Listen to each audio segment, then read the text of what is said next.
another speaker, Aline Araujo. I hope I'm pronouncing her name properly. At least I tried it. So she has a diploma in gastronomy and Portuguese literature. She wrote a thesis within the framework of a master's on food, memory, and process in the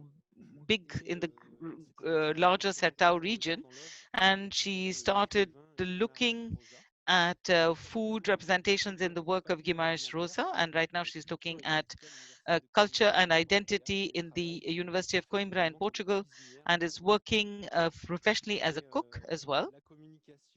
And the Aline's communication is going to be done with her colleague Ana Rosa Santos, who is an assistant professor in Brasilia, in the University of Brasilia, where she coordinated several research projects linked to gastronomy and tourism, especially concerning local cuisines and sustainability. And right now she's finishing a doctorate on culture and identity, and food heritage, with thinking about the materiality of food heritage. And this is going to be called Latin America at the Chef's Table, an analysis of Latin American cuisine representations in the Netflix Chef's Table series. Thank you so much for the opportunity. We are very humbled and honored to be here. I would like to thank the organization, especially Justine, for her immense patience and kindness with us. We also appreciated the reviewers for the careful reading and remarks. So thank you, Olivier, and also Florent for the support and during this presentation, and of all the audience. Thank you too. I would like to apologize for my English in advance, and Aline also apologized because she also has some difficulties with language. So I will be doing the talk. The research we are presenting today is not actually related to our thesis, but it's a result of COVID quarantine video watching. So before we start our discussion, we would like to know how familiar you are with the series. So we'd like you to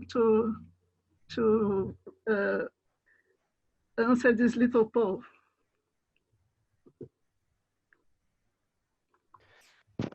Yes, absolutely, Anna. So I am launching the poll right now. So participants, you are invited to let us know if you have ever seen Chef's Table or not. And we're going to give participants a few minutes to reply. Yes, I can see most of them have never seen the show. And I'll have to say a little bit of the show then. I think I can go on with the presentation because of the time. I'm a little bit bored. No worries. I'll just show the results and you can keep going. Okay. Wow, 70% have never seen. So this series is a 30 episode series that is on Netflix. It's about chefs talking about their philosophies and their routines. They present each episode is a chef. Each episode has one chef, and it's from lots of countries. Of course, it's all famous chefs, usually at the award-winning restaurants, which are, of course, linked to urban environments. Especially this kind of restaurant, gourmet or fine dining, is a product of a urban environment. So this series kind of shapes the way we think about it. The show first aired in 2015, and it was the first documentary series of Netflix. It has six seasons and also some spin-offs. As you can see, 1/3 of the chefs that features the episodes are female and 20 are male. although it's not equal, we can see, we could argue that it's just the way the restaurant industry are. So let's see the inequality in the nationality of the chefs. I mean, we are here talking about eating in Africa, in Latin America, and in Asia. And as far as this show goes, we don't have fine dining or gourmet food in Africa. And only 17% of the time is worth dedicating to Latin America or to Asian chefs. So it's kind of unavoidable to address those two things, the gender and this center-periphery relations that we can just see from here on. And from today, for today's presentation, we are going to see and to discuss a little bit of these 5 episodes, which are from the Argentine, Francis Bauman, Brazilian, Alex Atala, Mexican, Enrique Olvera, Peruvian, Virgilio Martinez, and Mexican, Cristina Martinez, which is the only female one, as you can see, and the only one that works outside of her native country. For our theoretical frame, we had some limitations of time and page limits. So we look directly for authors who worked with food and TV shows. Our starting point, we agree with Holden, that media is an institution that provides both an ideational and a concrete context which we can within which we have values and roles represented and reproduced. So we can say that the way how we eat and how we think about food is there are instructions of it in the program. We combine 2 sets of categories proposed by those 2 authors, Holden and Swenson, in the articles they published in the 3rd edition of Food and Cultural Reader. Holden, he works with how masculinity is constructed and communicated in Japanese TV shows. And he proposes 5 dimensions to work: authority, power, possession, creation, and freedom. And Swenson, she works with the treatment of masculinity, femininity, and food, analyzing the food network programs, and she works with the difference between the shows that are hosted by male or female entertainers, and classifies according to 4 cooking codes, the ones that you can see there. So I'm going to talk about each one with examples from the show. Cooking as a way to flex professional muscles. Swenson says that by giving cook an aura of professionalism, hosts refine masculine autonomy from domestic responsibilities and maintain the masculine ideal of the breadwinner and good provider.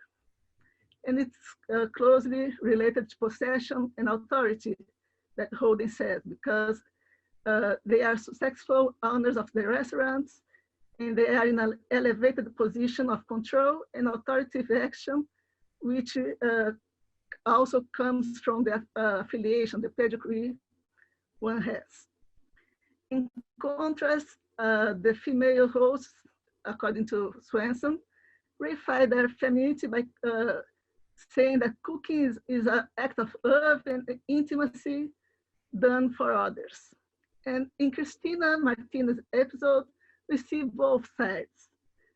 First, she flexes her professional muscles, saying, lamb barbacoa is a very traditional dish from Central Mexico, and it's very difficult to prepare. And it's a long way saying how difficult it's to prepare this dish. And then later on, she says, my community is very important because if each in each of them, I see my own family. So she used both codes. As for leisurely entertainment, it's largely based on the idea that by showing the meal preparation as an special fun event, it is separate from the ordinary boring domestic environment, and then cook. When we separate this event, cooking become acceptable as a masculine activity. And we have an example of this in all episodes. We have this, but we have a specific part in Malman episode that he says, when we cook outside for big parties, I usually have a lot of staff. I like to have a band of gypsy chefs. We call it maestranza, which is a beautiful word in Spanish. Maestranza means the people who are around you helping. It's very romantic. And he goes on and says, there is an energy that grows with us. People from the outside get attracted to it. I love the joy of working with all the team. We need to be happy with them. There has to be a festive feeling about the hard work we are doing. And this relates also to this dimension of holding, that is freedom, the masculinity construction that is autonomy and individually oriented existence. We can do whatever we want and we are free.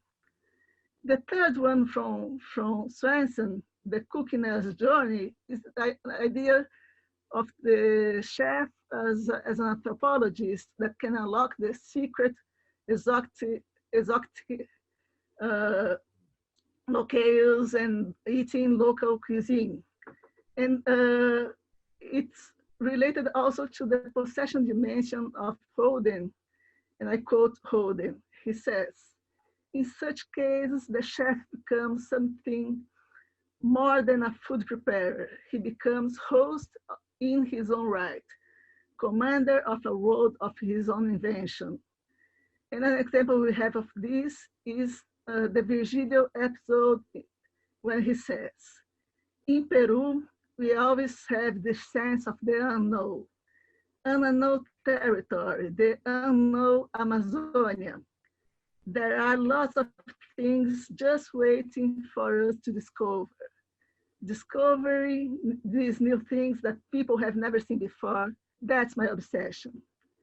The last category that Swenson calls the competitive contest promotes a version of masculinity which is tied to hierarchy, success, power, speed, and stamina. And how this also puts that competition demonstration of power. We don't have a competition in the show, but we have lots of showing of power, speed, and stamina, especially with Alex Atala. There is a scene that he kills a duck and peels off his skin, and then he goes in the sea and catches a big fish. And he says, with a very grave tone, behind every dish there is death, and people only close their own eyes to it. And he goes on talking about death. The only element of these two authors that don't have an immediate parallel is the dimension that Holding understands as creation, which is a link to a dominance over nature, the notion that the male world is a made, an invented, a produced, a rendered and controlled world. And an example of this we can see in Oliveira episode when he says, we don't want to be too traditional. I don't want to do the same things my grandma did. And then the producer asks him, why not? And he says, because she already did it. So it has to be his creation. He has to make his own road. So now let's talk about other inequalities, center-periphery relations. Let's analyze other bits of the show. This is the episode's descriptions. What do you notice?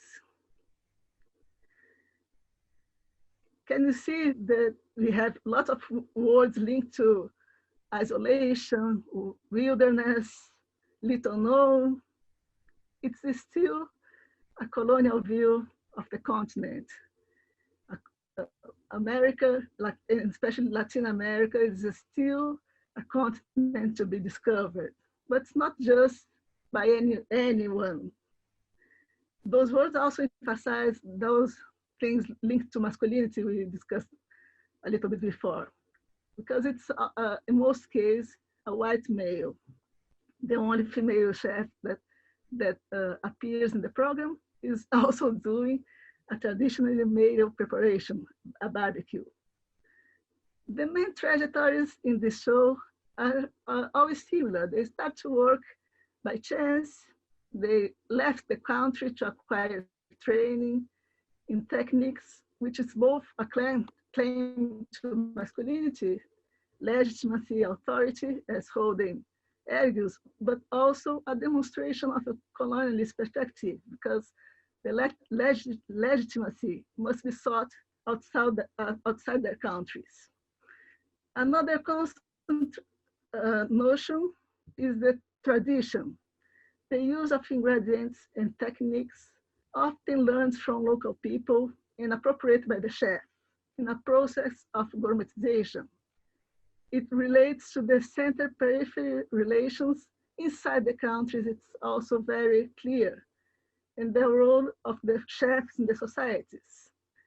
Here you have the episode where Alexa Tala takes an ant and makes it a gourmet dish in Brazil. It's an Amazon ant. There is a clear distinction in the episodes of what the rural and the urban spaces are for. One is for inspiration and for supply, and the other is for creation and consumption. The only exception is the one from Enrique Oliveira, the Mexican one. But it makes very clear the difference between street food and restaurant food. He says, with street food, flavor is a combination of fat, spice, and acid. So there is a lot of flavor because there is a lot of fat. It's an easy resource to go to fat. But to me, the real flavor comes from quality of ingredients. At Puyol, this is the name of the restaurant, we are fortunate to be able to make tacos to a very high standard of excellence without going to fat. We can get amazing avocados. And we have Luis in Oaxaca, which is a place in Mexico, and he sells us these beautiful tomatoes. So we are resting on top of it. So what you are eating on the top of the taco, if you take the tortilla off, can become a plated dish in any fine dining restaurant. But all the episodes show the importance of the chef as a cultural and environmental preservation figure. And in Christina's case, immigration, because she is an immigrant and she's the voice of immigrants in the United States. Alexa Tala says in his episode, going to Amazonas, it is something that comes deep from my heart. But everybody who loves Amazonas, who enjoys Amazonas, who has been to Amazonas, is afraid about the future. Amazonas is under a huge pressure. We need to understand the way that we have been producing food in South America and Brazil is sterilizing entire ecosystems. Well, there are other things that we could analyze, but we don't have time here. One is how the chefs interact with the families. it's shown, and the rhetoric of caring is always with their women. There are some chauvinist lines, the women who have voice and other things, but this is a work in progress. I don't have time to talk about this here.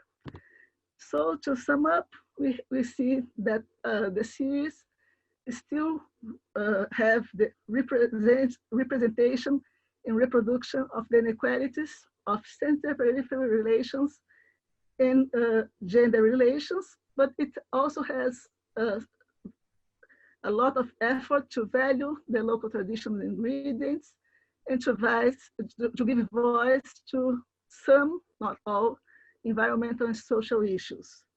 But it has to a long way in the path to uh, modernize and labor and social relations too.